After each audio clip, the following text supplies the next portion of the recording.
Hello, everyone. I'm Justin Bailey, and I'm a junior here at Frostburg State University. And for my auto-ethnography, my research question was, do I express myself, or the better way to put it is, do I express myself in the correct way? I asked myself this question because my whole life, I feel like I always looked out for everybody else's happiness, like my family, my teammates, and my friends, before I ever thought to express myself or how I felt in a lot of situations. And this question led me to exploring and researching a very rough time that I went through this past year. So, after doing research on the topic, I decided to call the situation I went through depression. I analyzed through social media posts, self reflections, and where I was spending my time during this time, interviews that I conducted, and changes that were caused by the depressive state to my everyday regular life. In analyzing these things, I concluded that there are toxic traits about myself that I didn't realize before, but also I learned and reassured myself of the positive things and positive factors in my life that I wasn't necessarily aware of beforehand. All in all, I learned that depression can affect anyone, no matter how good or bad things are for them in their lives. And the way you express yourself is a massive way to get yourself out of it or a massive way to get stuck in it. And if you correctly express yourself, your loved ones, your friends, and everyone around you can positively impact you and help you out of the situation. When times got hard, because of my lack of expression, I drowned myself in darkness, essentially. I began doing things that weren't like me and things that were very harmful to me. I was drinking liquor all the time.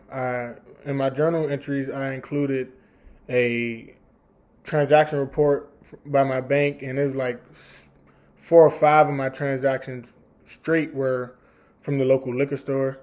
I found myself spending a lot of time in bed. I didn't want to get up. I had no motivation to leave my room, to go play basketball, to go to class. I just wanted to be in my room by myself, just under my covers, which really isn't like me because I'm actually a very outgoing person. I like going out, spending my time with my friends.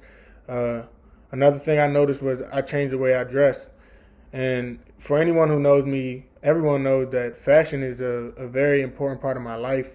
And as I analyze through this ethnography, it's a big form of my expression. When I'm happy, you could definitely tell by the way I dress. And then this time, you could see that. I just was wearing hoodies, tied up, because I didn't want to be seen by anybody. I just wanted to close myself off in the shell. So I just was going out in things that just weren't like me. Also, what I analyzed through my ethnography was how important music is to me and how much music can be a form of expression for me.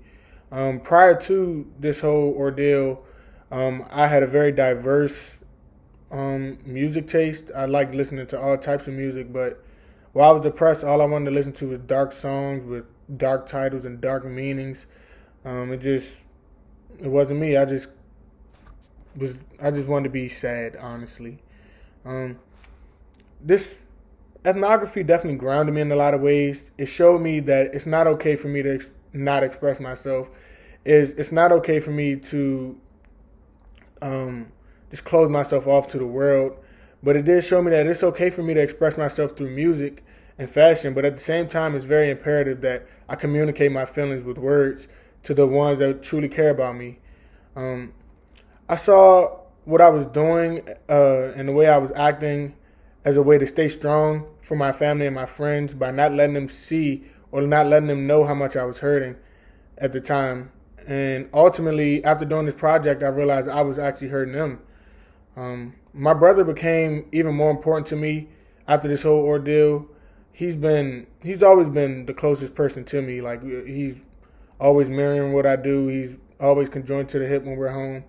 And just for him to express to me how bad it hurt him to see me going through this pain, and what it made him feel like when I was telling him I was quitting and I didn't want to play basketball anymore, he expressed to me that I'm how big of a factor I was into everything he was doing, and basically that he would essentially stop doing it if I stopped doing it, which made me go harder and make me really want to snap out of it because I don't want to hurt anybody around me. I didn't want anybody to feel the pain I was feeling. I just wanted it all to be over.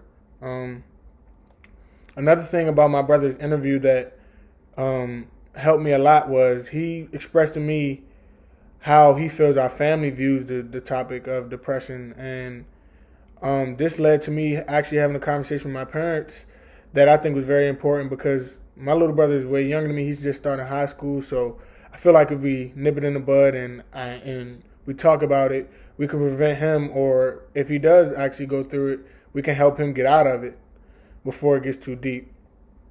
And lastly, I just want to open up to how important basketball became to me truly after this whole ordeal. So I mentioned in my journal entries how I wanted to quit the sport. I didn't want to be in none of my programs.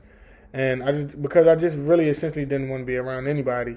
And that was the bulk of what I was talking about in majority of my journal entries. But after this whole ordeal, I really realized how much basketball is really given to me. I started playing basketball when I was 12 years old, and since then, it's given me so many friends. It's given me mentors. It's given me support groups to help me build my identity.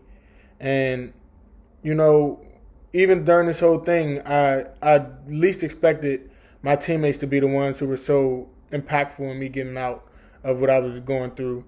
I actually interviewed two of my teammates for this project that are on my team currently, and they opened up to me about depression that they've experienced before, which really put things in perspective for me and made me feel like, okay, I'm not alone in this, like it's normal. And it also gave me somebody to talk to about the subject, and I have basketball to thank for that. So prior to, I felt, okay, I'm going to quit because I'm playing bad, because I'm sad, and I'm disappointing everybody around me. But it just really showed me how much of a support group I truly have and how much my supporters are really going to ride for me whether I play basketball or not.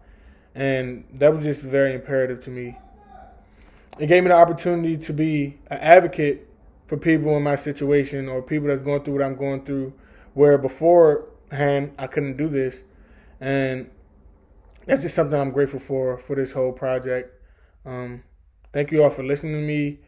And if you're ever going through anything of the sorts or it sounds like anything that I just described, I will be happy to give you all my contact information. And I just want you guys to know I'm here for you because that's very important.